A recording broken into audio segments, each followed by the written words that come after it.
Bismillahirrahmanirrahim. Assalamualaikum warahmatullahi wabarakatuh.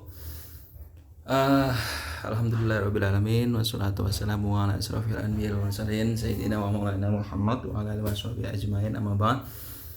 Aturul muhtaramin kepada pada Bapak Farhan selaku dosen pengampu strategi dan metode pembelajaran. Saya di sini ingin mengerjakan ujian tengah semester yang berupa pembuatan video yang di-up di YouTube. Perkenalkan, nama saya Delta Azmi, saya dari Fakultas Agama Islam Prodi Tarbiyah 1. Bismillahirrahmanirrahim. Saya ingin meneruskan yang kemarin, oke. Untuk pembelajaran hari ini itu adalah ingin menerangkan tentang yang berada di kitab Faridul Bahiyah, kitab Faridul Bahiyah, atau bisa dikatakan sebagai Qawaidul Fiqhiyah. Oke, bismillahirrahmanirrahim. Assalamualaikum warahmatullahi wabarakatuh. Kita lanjut dari yang pelajaran yang kemarin. Untuk hari ini babnya sudah sampai yang kemarin. Kita sampai di bab Qaidah awal istihad la yunqadu bil istihad. Istihad itu tidak bisa diruntuhkan dengan istihad. Oke, untuk yang hari ini kita akan bahas tentang kaidah yang kedua, yaitu adalah istama halal wal haram gulibal haram. Artinya adalah ketika bertemunya perkara haram dan perkara halal, atau perkara halal dan perkara haram, maka dimenangkan yang perkara yang haram. Halal karena haram iku yen kumpul harome mesti menangake ngalahaken halal. Sayyidina Utsman radhiyallahu an nalikane nakane masalah al-jam'u bainal ukhtaini bimulkil yamin, Sayyidina Utsman ngandika alan wa alayah wa tahrimu ahabu ilaina. Tegese ana ayah ngalahake yaiku ayat oma malakat aimanuhum, sawane ayat ngaromake yaiku ayat wa intas bainal akhtaini.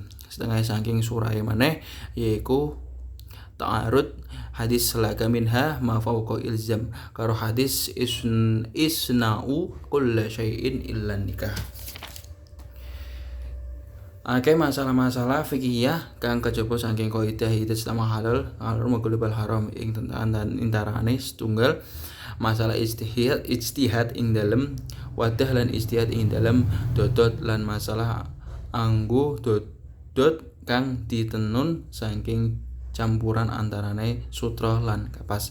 Nalikane wadah loro utawa dodot loro siji suci siji najis, siji suci siji najis iku kita isih kena ijtihad. Upama ana sarung tenune saking campurane antarane sutra lan kapas sertane padha munggo akeh sithike miturut kaul ashah kena dianggo. Jadi salah satu contohnya yaitu adalah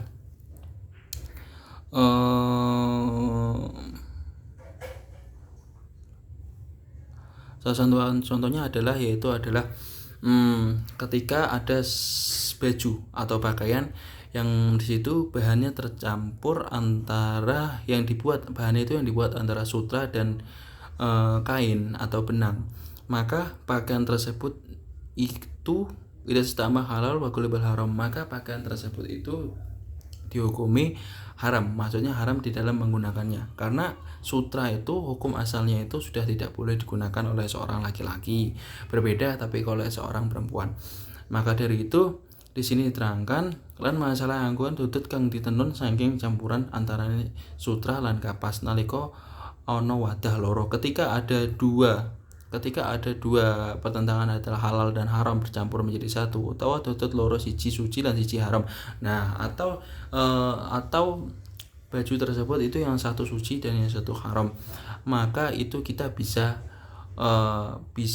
diperbolehkan untuk berijtihad.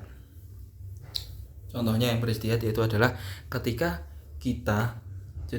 kita mendapatkan suatu baju yang mana baju tersebut itu yang satunya suci dan yang satunya najis, tapi kembar dua-duanya, maka kita tidak tahu mana itu yang baju yang suci, mana yang najis, tapi baju kedua-duanya itu kembar. Lalu bagaimana kita untuk bisa membedakan yang mana yang najis dan mana yang suci? Yaitu adalah salah satunya di sini diterangkan boleh bagi kita untuk beristihad. Beristihad itu maksudnya itu mencari-cari terlebih dahulu. Kira-kira mana nih yang kena cipratan apalah, najis atau yang mana, kita teliti terlebih dahulu. Istihad itu jadi berusaha untuk diteliti terlebih dahulu. Kita beristihad terlebih dahulu. Umpama ono sarung tenunan saking campuran antarane sutra lan kapas sartane padha mungguh akeh sithike miturut kaul asah kena dienggo.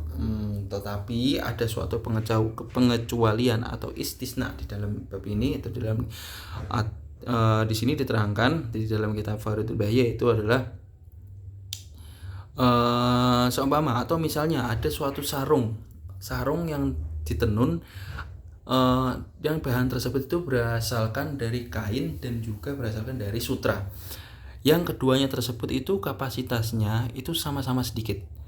Maka menurut di kitab Fardul Bahya itu padha munggo akeh sithike, sama-sama sedikitnya. Maka menurut kaul asah itu masih boleh dipakai.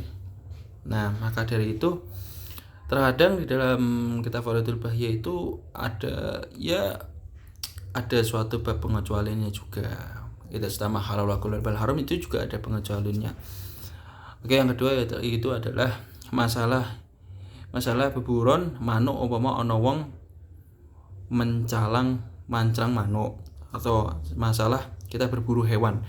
Seumpama misalnya ada orang yang berburu hewan atau burung, bareng manuk kena panah tatu terus tiba ing bumi nuli mati. Senajan sebabe patine manuk mau sebagiane saking panah lan sebagiane wenehe saking tiba ana ing bumi, manuk mau kepeksa halal jalaran tumibane ana ing bumi iku wis barang kang mestine.